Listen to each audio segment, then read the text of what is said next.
আজকে আমি আপনাদেরকে একটা জিনিস দেখাই। দেখেন, পাখিও বোঝে সন্তান কিভাবে যত্নে থাকবো। কিছু কিছু মানুষ কিন্তু বোঝে না। দেখেন বাসাটা কোথায় বানাইছে।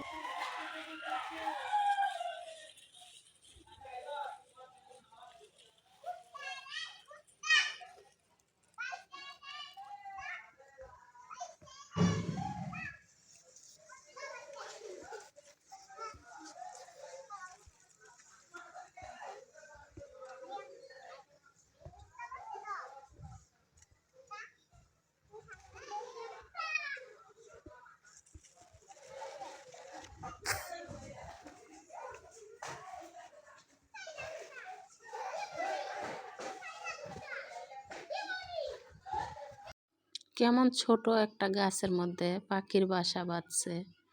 আসসালামু আলাইকুম, আপনারা সবাই কেমন আছেন? আশা করি যে যেখান থেকে আমার এই ভিডিও দেখছেন সবাই অনেক ভালো আছেন, সুস্থ আছেন। সবাই মিলে একসাথে জাম্বুরার ভর্তা খামু। আমার সানজুও কিন্তু আইছে আমার কাছে।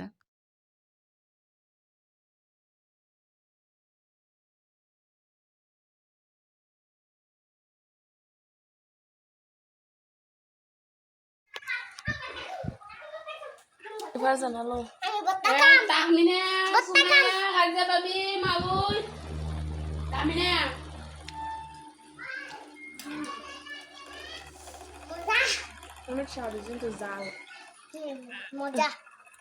ভর্তা খাওয়া শেষ করে যায় মাছ কাটনো আসলে। তো সব ইলিশ মাছ কিন্তু আমি কখনো কাটি না, কারণ ইলিশ মাছ আস্তে আস্তে আমি ডিপ ফ্রিজে রেখে দিই। তো আমার বোনের জন্য ইলিশ মাছগুলো আমি নিয়েছি। তো ভাবলাম যে হ্যাঁ, অসুস্থ মানুষ, আপনারাও জানেন এতদিন মেডিকেলে ছিল, অসুস্থতার সময় কাটছে। তো এই জন্য আমি সবটি ইলিশ মাছ কাটটা পলির মধ্যে নিয়ে ফ্রিজে রাখলাম। কারণ আমার বোন একটা একটা করে নামাইবো আর কাটবো, এটা তার কাছে অনেক বিরক্ততা আমার কাছে মনে হইতেছে। তো এই জন্য আমি সবটি ইলিশ মাছ কাইটটা মানে গুছাই দিয়ে এলাম। তো তাড়াহুড়া করে রান্না বান্না করবো, যেহেতু আজকে আমি বাসায় যাবো, এই কারণে আরো তাড়াহুড়া করতেছি।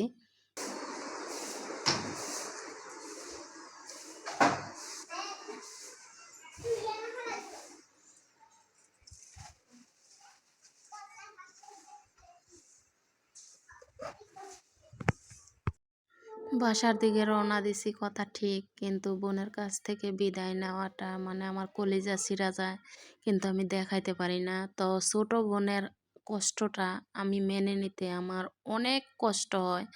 আসলে কাউরে দেখাইতে পারি না, বুকের ভিতর কত কষ্ট লাগে। তো এই যে যাইতেছি বাসার দিকে, মানে আরো বেশি কষ্ট ভিতরে, যে আল্লাহ কিছু দেখাইছে, না পারলাম হাতে নিতে, না পারলাম কোলে নিতে। এখন দুপুর বেলা, তো আমরা ফেরি পার হইয়া ওই পারে যাইয়া আমার ছেলেরে নিয়া আসলে আগে খাওয়া দাওয়া করমু, তারপর আজকে বাসায় যাই রান্না বান্না করবো না, বাসায়ও খাওয়ার জন্য শুকনা কোনো কিছু নিয়ে নেমু, আর রাত্রে খাওয়ার জন্য বিরিয়ানি নিয়ে নেমু। তো ওই পারে যাই আনি।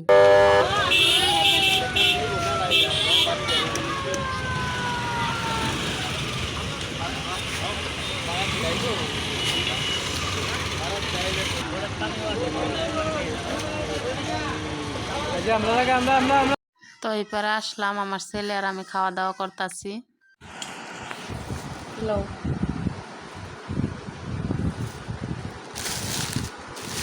একটা রুটি আনছি আসার সময়। আমার ছেলে অনেক সময় মানে অনেক ধরনের বায়না ধরে, বাচ্চা মানুষ তো, ওই যে রুটি বানাই দিলে অনেক সময় খাইতে চায় না, আবার অনেক সময় এটাও খাইতে চায়। আর এখানে আনছি একটা মিল্ক মেরি। তো একা একা মা আর ছেলে মিলে বিরিয়ানি খাইতাছি। আসার সময় নিয়ে আসছি রাত্রের বেলা এখন। তো এখন আমরা দুই মা ছেলে খাওয়া দাওয়া করে ঘুমিয়ে পড়বো। তো এই যে বিরিয়ানি নিয়ে আইছি, নাও তুমি একটা সালাদ লো।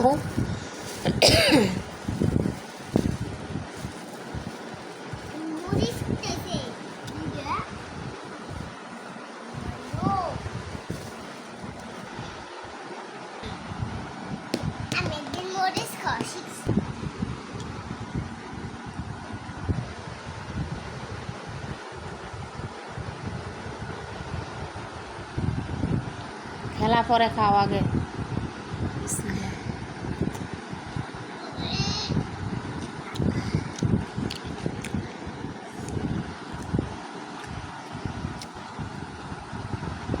এই যে মোটর সাইকেল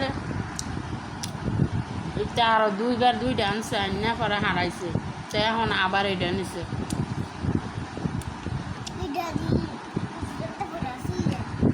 তুই ভিতরে রেখে খেলবা, পড়তে পরে কেমনে বিশ্রাইলে খেল না বাইরে হইব। দেখেন আমার বোনে,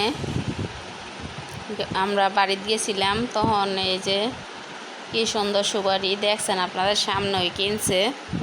তো এই যে কি সুন্দর সুপারি, একদম গরুর মাংস, এই যে সেই সুন্দর। এই যে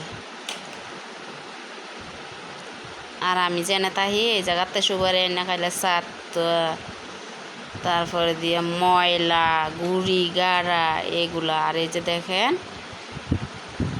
আমরা ওইখানতে আনছি সুপারি, তারপর জর্দার ডিব্বা দিয়ে দিছে 2টা, সোনের ডিব্বা দিয়ে দিছে, পান 3 জনে ভাগ করে আমি এগুলো আনছি। 1.5 বিড়া পান লইছে, 3 জনে ভাগ করে আমি এটি আনছি।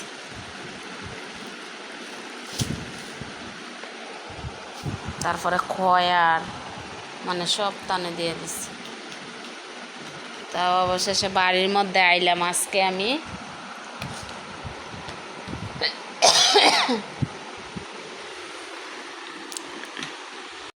এতদিন খাইয়াও কিন্তু এগুলা সুপারি রয়েছে। আর আরও 2 জনারে মানে অল্প অল্প দিছি। তো যাই হোক আমি এতদিন খাইছি, তারপর ওইটি রয়েছে। দেখেন আমি যে নামায়ের নিচে রাখছি, তারপরও একটা গুড়ি নাই, ময়লা নাই, কিছু নাই। তো আমি আগে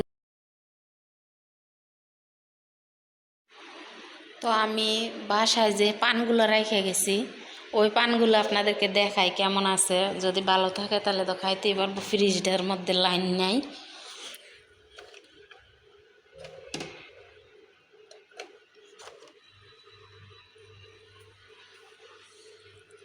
কুকার লাগাইলে ফ্রিজের লাইন একটা খুলে লাউন লাগে।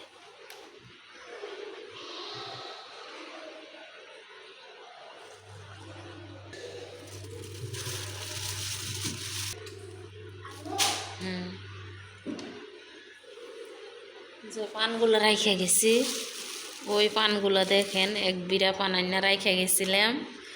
এই যে দেখেন কি অবস্থা, একদম 1 বিড়া হইয়াছিল। এই যে নিচের ডেটরি দেখেন কীভাবে পচা রয়েছে। আর রশিদা যেভাবে বান্ধা এইভাবে আছে, খাওয়া যাব না, শেষ পচা নষ্ট হয়ে গেছে।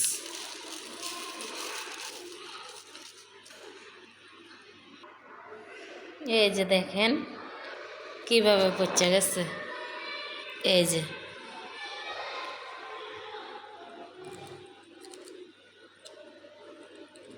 মানে একবারেই বাদ হয়ে যায়। এতদিন কি থাকে? 17-18 দিনের মতো। অনেকগুলো পান, 1 বিড়াতে মনে হয় 4-5টা খাইছিলাম, আর সবটি পচা গেছে।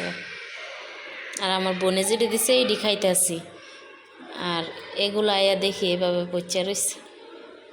পান খাওয়া মানুষই বোঝে এতগুলা পান নষ্ট হলে যে কত কষ্ট লাগে। আমার অনেক কষ্ট লাগতেছে আসলে, কিন্তু খুবই মায়া লাগতেছে, কিছু করার নাই। কারণ ফ্রিজেরতে কিন্তু পানগুলা যদি আমি বাইর করে নিয়েও যাইতাম তাইলেও আমি খাইতে পারতাম না, এইভাবে পচা যাইতো, নষ্ট হয়ে যেত। কারণ ফ্রিজের মধ্যে পান রাখলে 4টা-5টা পান করে বাইর করে ধুয়ে দিয়ে খাওয়া লাগে, একবারে সবগুলা বাইর করলে নষ্ট হয়ে যায়। তো এই কারণে হচ্ছে আমি পান বাইর করি নাই। ভাবছিলাম মানে ফ্রিজে থাকলে আইসা বের করে খাইতে পারবো, নষ্ট হইব না। তো আসলে নষ্ট হয়ে গেছে, কিছু করার নাই। অনেকগুলা পান, 1 বিড়া পান কম দিনা, খুবই মায়া লাগতেছে। যাক, মায়া করে লাভ নাই, ফালাইয়া দিই।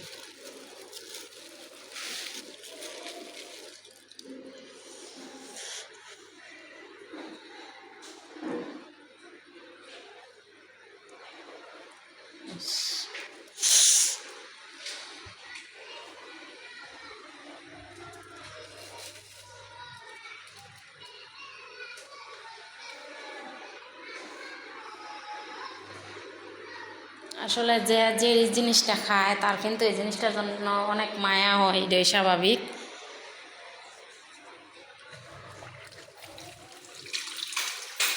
তা আমারও কিন্তু খুবই মায়া লাগতেছে, যেমন এক বিড়া পান কম না কিন্তু আবার।